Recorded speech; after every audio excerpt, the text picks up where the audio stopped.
Hi friends, welcome to Melis YouTube channel.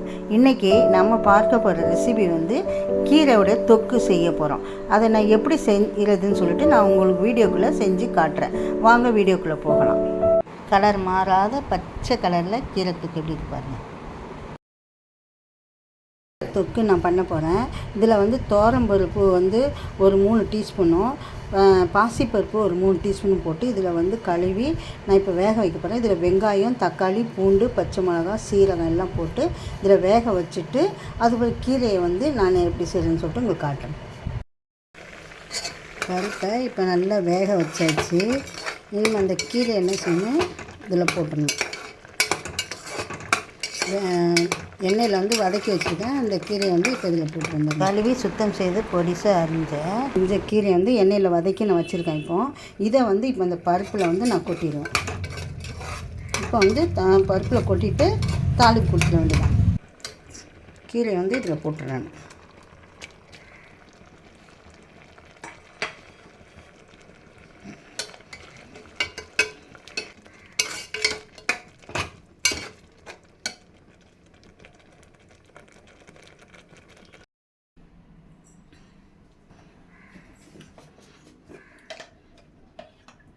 இப்போ ஸ்டவ்வில் கடாய் வச்சுருக்கு. இதில் ஒரு 3 டீஸ்பூன் எண்ணெய் ஊற்றிடுறேன்.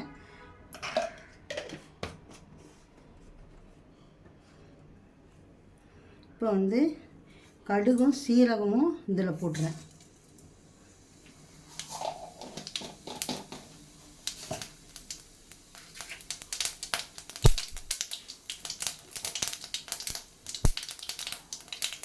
பொரிஞ்ச உடனே பூண்டு தட்டி வச்சுன்னா அதையும் 2 பச்சை மிளகாயும் போட்டுறேன். காய் மிளகாயும் அதில் போட்டுறேன்.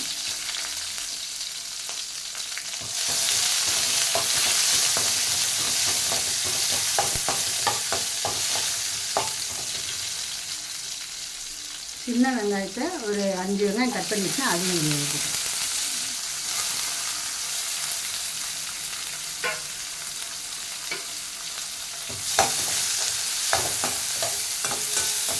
இதெல்லாம் தாளித்து போட்டு ஒரு 1/2 டீஸ்பூன் நெய் கூட அதை ஊற்றிட்டு சாப்பிட்டா சாப்பாடு வெறும் சாப்பாட்டில் போட்டு சாப்பிட்டா ரொம்ப டேஸ்ட்டாக இருக்கும்.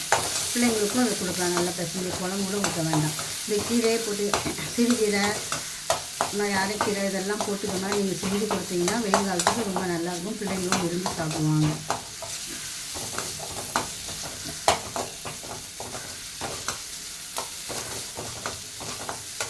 நல்லா பொன்னிறமாக வதக்கிட்டு அது நல்ல வாசனையாக இருக்கும் பாருங்கள். வதக்கும் போதே நல்ல வாசனை அடிங்க.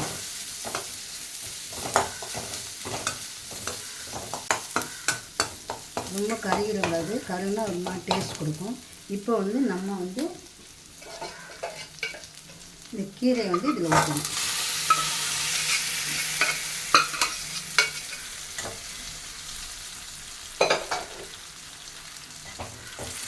அவ்வளோதான், கீரையோடைய தொக்கு ரெடி ஆயிடுச்சு. நீங்களும் உங்கள் வீட்டில் இது மாதிரி செஞ்சு பாருங்கள். உங்கள் ஃப்ரெண்ட்ஸ் அண்ட் ஃபேமிலிக்கு ஷேர் பண்ணுங்கள், கமெண்ட் பண்ணுங்கள், லைக் பண்ணுங்கள், சப்ஸ்கிரைப் பண்ணுங்கள். அடுத்த வீடியோவில் நம்ம பார்க்கலாம். இவ்வளோ கலராக இருக்குது பாருங்கள். அந்த பச்சை கலர் மாறல பாருங்கள்.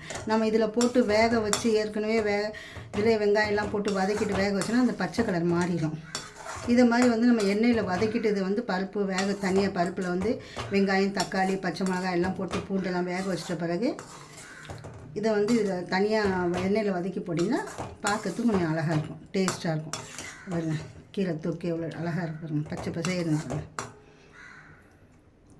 இதை இப்போ நம்ம ஒரு பவுலில் மாற்றிட வேண்டியதான். கலரும் பார்க்க கலர்ஃபுல்லாக இருக்கு பாருங்க, பச்சை கலரில் இருக்கு பாருங்க. அது